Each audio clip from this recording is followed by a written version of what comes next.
कहा जाता है या माना जाता है कि अन्न केवल इस शरीर का पोषण करता है। जो आप भोजन करते हैं वह केवल इस शरीर का पोषण करता है।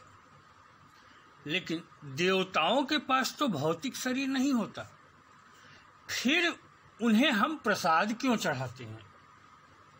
हम जो प्रसाद या नैवेद्य चढ़ाते हैं वह उन्हें कैसे मिलता है या उसे वह कैसे खाते हैं?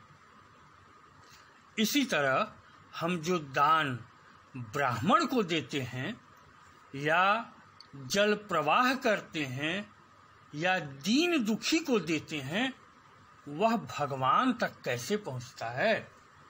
ब्राह्मण भोजन कराने पर पुण्य हमें कैसे मिलता है? ब्राह्मण भोजन से देवता कैसे तृप्त होते हैं? इसी तरह पितरों के पास तो शरीर नहीं होता, केवल आत्मा या वायवीय शरीर होता है।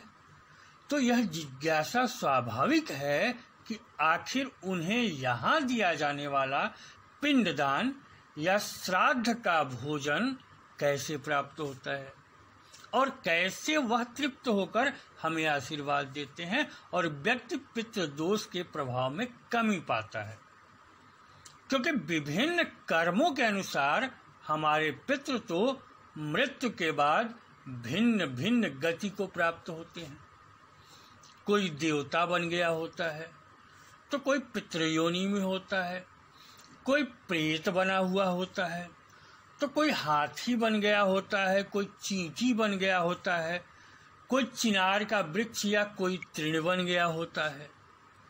तो श्राद्ध में दिए गए छोटे से पिंड से हाथी का पेट कैसे भर सकता है? इसी प्रकार चींटी इतने बड़े पिंड को कैसे खा सकती है? देवता तो अमृत से तृप्त होते हैं, पिंड से या प्रसाद से या दान से या ब्राह्मण भोजन से उन्हें कैसे तृप्ति मिलेगी? इन प्रश्नों का शास्त्रानुसार उत्तर यह है कि जब श्राद्ध करने वाला संकल्प में अपने नाम, गोत्र आदि का उच्चारण करता है और श्राद्ध करता है तो वह विश्वेदेव और अग्निश्वात आदि दिव्य पितरों द्वारा हव्य कव्य को आपके पितरों तक पहुंचा दिया जाता है। यदि पितृ देव योनि को प्राप्त हो चुके हैं तो यहाँ दिया गया अन्न उन्हें वहां अमृत होकर प्राप्त होता है। मनुष्य योनि में अन्न रूप में प्राप्त होता है, पशु योनि में तृण रूप में उन्हें इसकी प्राप्ति होती है। जिस प्रकार गौशाला में भूली माता को बछड़ा किसी न किसी प्रकार ढूंढ ही लेता है, उसी प्रकार मंत्र तत्सद वस्तुजात को प्राणी या आत्मा के पास किसी न किसी प्रकार पहुंचा ही देता है। नाम, गोत्र, हृदय की श्रद्धा और उचित संकल्प पूर्वक दिए हुए पदार्थों को भक्ति पूर्वक उच्चारित मंत्र उनके पास पहुंचा देता है, जिससे पितृ तृप्त हो आशीर्वाद देते हैं और अतृप्त या दोष होने के कारण होने वाली बाधाएं कम हो जाती हैं।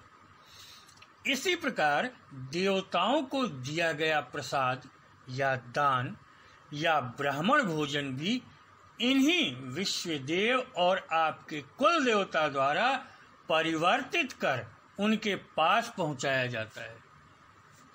ऐसे ही एक विदेशी द्वारा प्रश्न किए जाने पर कि दान या श्राद्ध में दिए अन्न कैसे देवता या पितृ तक पहुंचते हैं, धर्म सम्राट करपात्री जी ने उत्तर दिया कि जैसे विदेश से आपके संबंधी द्वारा आपके लिए भेजा धन आपके नाम पते के सहारे विदेशी मुद्रा से बदलकर भारतीय मुद्रा में आप तक पहुंचा दिया जाता है, उसी प्रकार यह अन्न भी स्वरूप परिवर्तित हो, मात्र उसकी ऊर्जा परिवर्तित हो, अपेक्षित रूप से इच्छित स्थान पर पहुंचा दिया जाता है।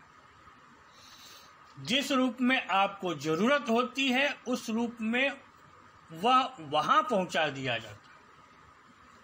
उदाहरण के लिए आप तो अमेरिका के बैंक में रुपए वहां की मुद्रा में डालते हैं, बस आप यहाँ के अकाउंट का नंबर, बैंक का नाम और व्यक्ति का नाम देते हैं। पैसा यहाँ व्यक्ति को मिल जाता है और यहाँ की मुद्रा में मिलता है। सोचिए, जब आप मानव होकर इस तरह कुछ घंटों में पैसा स्थानांतरित कर सकते हैं, जिससे यहाँ आप कुछ भी खरीद सकते हैं, पका सकते हैं, खा सकते हैं, तो देवता, पितृ आदि तो उस प्रकृति के अंग हैं जिसे ईश्वर ने बनाया है। जो पूरे ब्रह्मांड का विज्ञान है, पूरे ब्रह्मांड में सुचारू रूप से चलाने के लिए बनाया गया नियम है, तो वहां का विज्ञान कितना आगे होगा। अतः व्यक्ति को पितरों के लिए और दान देवताओं के लिए अवश्य करना चाहिए। इसका लाभ उन्हें मिलता ही मिलता है। यही विज्ञान है ब्राह्मण भोजन कराने का, यही विज्ञान है जल प्रवाह करने का, यही विज्ञान है पिंडदान करने का, श्राद्ध करने का और भोजन आदि कराने का, गरीबों दीन दुखियों को दान देने का, भगवान को प्रसाद नैवेद्य चढ़ाने का यही विज्ञान है। आप यह न सोचें कि यह अन्न उन्हें कैसे मिलेगा। बीच की कणियां ऐसी हैं जो इस स्वरूप को परिवर्तित कर वहां पहुंचा देती हैं उसे। यह ब्रह्मांड का विज्ञान है। सनातन विज्ञान के सूत्र के अनुसार यह बनाए गए नियम हैं, जो कि आधुनिक विज्ञान से लाखों वर्ष आगे हैं। इनके परिणाम मिलते ही मिलते हैं। अतः हर पुत्र को, हर व्यक्ति को पितरों को श्राद्ध, देवताओं को दान आदि देना चाहिए। इस वीडियो में इतना ही। नमस्कार, धन्यवाद।